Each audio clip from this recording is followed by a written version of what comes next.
Assalamualaikum warahmatullahi wabarakatuh. Karamah Syekh Abdul Qadir dalam manakibnya. Syekh Abdul Qadir sebagai pimpinan wali Allah mempunyai banyak karamah sebagaimana dikisahkan dalam manakibnya. Hanya saja sejumlah orang banyak yang meragukannya. Persoalannya, kita hanya bisa mendengar kisah karamah itu di dalam manakibnya dan tidak bisa melihat dengan mata kita sendiri. Tapi Nabi Muhammad SAW Isra Mi'raj, kita pun juga tidak bisa melihatnya sendiri. Nabi Musa bisa membelah lautan dengan tongkatnya, kita juga tidak bisa melihat sendiri. Dan Nabi Isa bisa mengubah air putih menjadi anggur, kita juga tidak menyaksikannya secara langsung. Semua peristiwa ajaib yang dialami oleh para nabi dan rasul Allah itu kita dapatkan dari berbagai cerita dan kisah tentang mereka. Begitu juga dengan karamah Syekh Abdul Qadir. Meski kita tak bisa melihat sendiri dan hanya tahu melalui manakib beliau, bukan berarti karamah itu tidak ada. Karamah yang dialami oleh Syekh Abdul Qadir itu jelas adanya. Namanya saja karamah, maka ia tidak masuk ke dalam logika konvensional, sehingga sejumlah orang pun mengatakannya sebagai mitos dan khayalan belaka. Padahal tidak.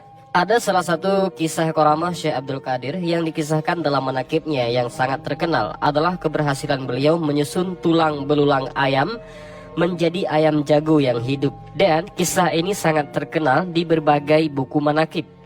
Kisah ini terkait dengan protes seorang wali santri yang anaknya dipondokkan di tempat Syekh Abdul Qadir. Di dalam kitab manakib itu dikisahkan bahwa suatu ketika ada seseorang ibu bersama dengan putranya sowan kepada Syekh Abdul Qadir. Tujuannya agar anaknya ikut nyantri kepada Sultanul Aulia itu dan dididik untuk menjalankan amalan-amalan yang soleh. Syekh Abdul Qadir pun berkata, "Ketika kamu ingin menuntut ilmu, maka harus berani menjauh diri dari segala kenikmatan dunia. Tidak banyak tidur, jangan mengikuti hawa nafsu." Maka anak itu pun secara resmi diterima oleh Syekh Abdul Qadir untuk menjadi santri. Ia pun tinggal di pesantren Syekh Abdul Qadir. Selang beberapa bulan, orang tua anak tersebut datang untuk menjenguk anaknya. Ia sangat kaget melihat kondisi anaknya sudah berbeda dengan yang dulu. Badannya semakin kurus dan makannya hanya menggunakan khubza syair ataupun roti kering. Karena mungkin merasa kasihan, maka ibunya itu pun langsung pergi menemui Syekh Abdul Qadir untuk menanyakan keadaan anaknya.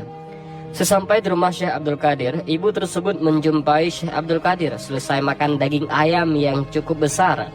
Ia bahkan masih melihat Syekh Abdul Qadir memegangi tulang paha ayam. Sang ibu pun bertanya dengan nada protes. Hal yang ditanyakan oleh ibu tadi adalah apa hikmah dari perbedaan makanan yang dimakan Syekh Abdul Qadir dengan yang dimakan oleh anaknya.